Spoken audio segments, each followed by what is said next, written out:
अवधूत चिंतन श्री गुरुदेव दत्त श्री स्वामी समर्थ महाराज की जय। श्री स्वामी समर्थ सर्व ताई आणि दादांना आजचा तुमचा दिवस सुखाचा आणि चांगला जावो हीच स्वामीचरणी प्रार्थना। आणि तुमचं सर्वांचं माझ्या चॅनलमध्ये सर्वांचं स्वागत आहे। तर आजचा आपला व्हिडिओचा विषय आहे की बघा, आपल्या घरात लहान मुलं सतत कटकट, चिडचिड, त्यांच्या स्वभावात सारखं रागीटपणा, चिडचिडपणा करतात किंवा सतत नवरा बायकोमध्ये ताणतणाव, चिडचिडपणा, भांडणे होत असतात। तर प्रत्येक घरात असं होतंच की नवरा बायकोमध्ये पण भांडणं होतात, घरात सारखे किरकिरी होतात, चिडचिड होतात, एकमेकांवर आपण चिडचिड करतो। पण नेमकं याच्या मागचं नेमकं कारण काय आहे हे आपल्याला कळत नाही। तर बऱ्याच जणांच्या बाबतीत असं होतं, तुमच्या बाबतीत, माझ्या बाबतीत, सर्वांच्या बाबतीत होतं। आपले लेकरं पण हट्टीपणा करतात, चिडचिडपणा करतात किंवा आपल्या नवरा बायकोमध्ये वादविवाद सारखे होतात। तर ह्याच्यासाठी आपला एक चांगला घरगुती उपाय आज मी तुम्हाला सांगणार आहे। तर त्याआधी चॅनलला नवीन असाल तर नक्की चॅनलला सबस्क्राईब करा आणि व्हिडिओला लाईक करा। आणि जर तुम्हाला हा व्हिडिओ जर आवडला तर तुमच्या मैत्रिणीपर्यंत, मित्रापर्यंत पोहोचवा, जेणेकरून त्यांना पण थोडीशी का होईना माहिती मिळेल आणि ते पण याच्यावर उपाय करतील।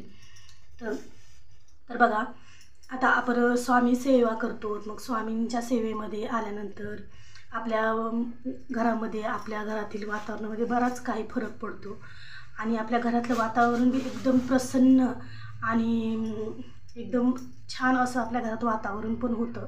कारण सकाळ संध्याकाळ स्वामी महाराजांचा जप आपल्या घरात होतो, स्वामी महाराजांचं नाव घेतलं जातं, स्वामी महाराजांची पूजा केली जाते। त्याच्यामुळे आपल्या घरातलं एकदम मस्त प्रसन्न असं वातावरण होतं। त्याच्यामुळे आपल्या घरातील निगेटिव्ह जे विचार आहेत, जे वाईट विचार आहेत, ते आपल्या घरातून हळूहळू नाहीसे होतात। तर बघा, तर चिडचिडपणा होणं, सतत आपल्या नवरा बायकोमध्ये वादविवाद होणं, तर ह्याच्यासाठी एक दोन मी उपाय तुम्हाला सांगणार आहे। तर बघा, ह्याच्या आधी एक व्हिडिओ मी अपलोड केलेला आहे, तर त्याच्यामध्ये रात्री झोपताना आपल्याला काय म्हणून झोपायचं आहे, जेणेकरून आपल्या घरात चांगलं असं वातावरण निर्माण होईल, पॉझिटिव्ह वातावरण आपल्या घरात निर्माण होईल, निगेटिव्ह जे विचार आहेत ते हळूहळू नाहीसे होतील। आणि मी एक उपाय सांगितलेला आहे, तर त्याच्यासारखा जरा हा वेगळा उपाय आहे, तर तो पण तुम्ही नक्की करून बघा। तर त्याच्यासाठी आज आपण एक छान असे स्वामी महाराजांचे उपाय बघणार आहोत। तर बघा, आपण प्रत्येक वेळेस काय करतो की स्वामींची पोथी वाचतो, पुन्हा जप करतो किंवा स्वामींचे बऱ्याच काही सेवा करतो। तर त्यातली एक छोटीशी सेवा आहे बघा, बऱ्याच ताईंना जमत नाही की स्वामींची दिवसभर सेवा करायला, किंवा तासभर बसायला जमत नाही, किंवा अर्धा तास बसायला जमत नाही। तर त्या ताईंनी वेळेत वेळ काढून थोडंसं आपल्या परिवारासाठी थोडा वेळ आपण काढून ही सेवा केलीच पाहिजे। तर ती सेवा कोणती आहे ती आज आपण बघून घेऊया।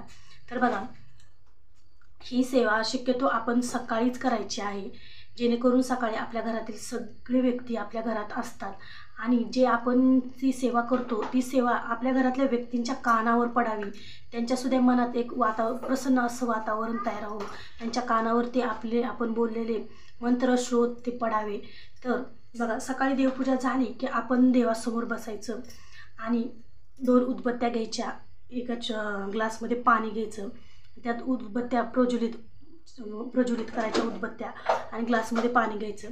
आणि सगळ्यात आधी आपल्याला अवधूत चिंतन श्री गुरुदेव दत्त श्री स्वामी समर्थ महाराज की जय असं म्हणायचं आणि श्री गुरुदेव दत्त असं म्हणून त्या ग्लासपाशी उदबत्ती लावून ठेवायची आणि आपल्या मनातील जी इच्छा आहे ती दत्त महाराजांना आपण सांगायची की दत्त महाराज, असं असं माझ्या घरात अडचणी, असे प्रॉब्लेम्स, ज्या काही तुमच्या अडचणी, ज्या काही प्रॉब्लेम्स आहेत ते दत्त महाराजांना आपण सांगायच्या आणि ती उदबत्ती संपूचपर्यंत आपण दत्त महाराजांचा जप करायचा।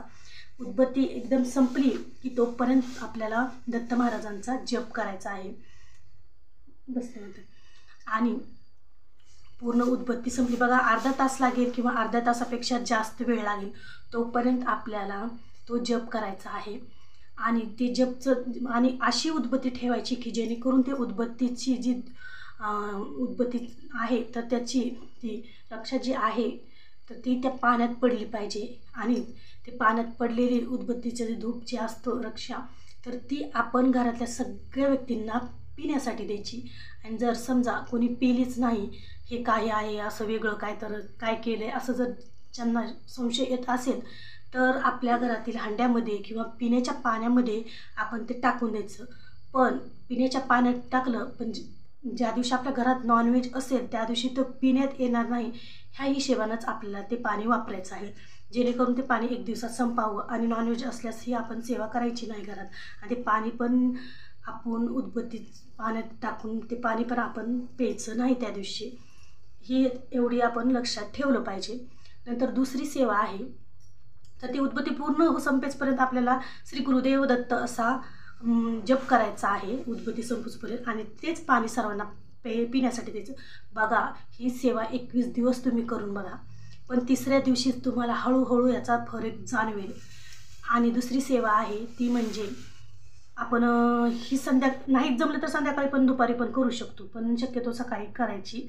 आणि जी एक सेवा आहे ती करायची आहे आपल्याला संध्याकाळी. बघा स्वामी महाराजांचा जप, ग्लास घ्यायचा, 2 उदबत्त्या घ्यायच्या आणि श्री स्वामी समर्थ श्री स्वामी समर्थ श्री स्वामी समर्थ असा स्वामी महाराजांचा जप करायचा. आणि ते जे पाणी आपलं तारक मंत्राचं जसं आपण पाणी बनवतो तसं ते पाणी तारक मंत्राच्या पाण्यासारखं तारक मंत्राचंच पाणी बनवायचं. किंवा स्वामी समर्थाचा जप जर नाही केला तरी तारक मंत्र पण तुम्ही 11 वेळेस म्हणला आणि ते जर पाणी आपल्या घरातल्या सर्व व्यक्तींना पिण्यासाठी दिलं तर त्यानं पण आपल्या घरात खूप छान असा फरक पडेल. तुम्ही हा उपाय नक्की करून बघा. आपल्या घरात शांत वातावरण, पॉझिटिव्ह विचार, चांगली सर्वांच्या म्हणजे विचारात जर कटकट चिडचिडपणा, आपल्या मुलांमध्ये बी शांतता येऊ शकते. आणि बघा असं जर आपण जप करताना असे जर आपले मुलं आपल्या जवळ बसले तर त्यांच्या पण डोक्यामध्ये ती स्वामी समर्थाचा जप घ्यायचा, आपण जे मंत्र बोलतो ते पण त्यांच्या डोक्यामध्ये येतात. तर अशा ह्या 2 सेवा आपण नक्की करून बघायच्या, जेणेकरून आपल्या घरात चांगलं असं वातावरण व्हावं, आपले लेकरं मुलं शांत व्हावं, हट्टीपणा कमी व्हावा, आपल्या नवरा बायकोमध्ये जे भांडणं तणणं होतात त्याच्यात पण थोडा का होणं फरक नक्की पडेल. बघा तुम्ही ही सेवा करून. आणि ही सेवा करायची म्हणून अशी करायची नाही की ती आपल्या मनातून करायला पाहिजे, जेणेकरून त्याच्यात आपला भाव पण असला पाहिजे आणि स्वामीवर श्रद्धा पण असली पाहिजे. असं नाही की मी सांगितलं म्हणून करायची, आपला पूर्ण भाव आणि श्रद्धा त्याच्यावर असली पाहिजे. बघा नक्की तुम्हाला 3 दिवसातच फरक जाणवेल. आणि ही 21 दिवसाची सेवा पण तुम्ही करून बघा. तर व्हिडिओ आवडला असेल तर नक्की लाईक करा, शेअर करा आणि आपल्या चॅनलला नवीन असाल तर सपोर्ट करा. श्री स्वामी समर्थ.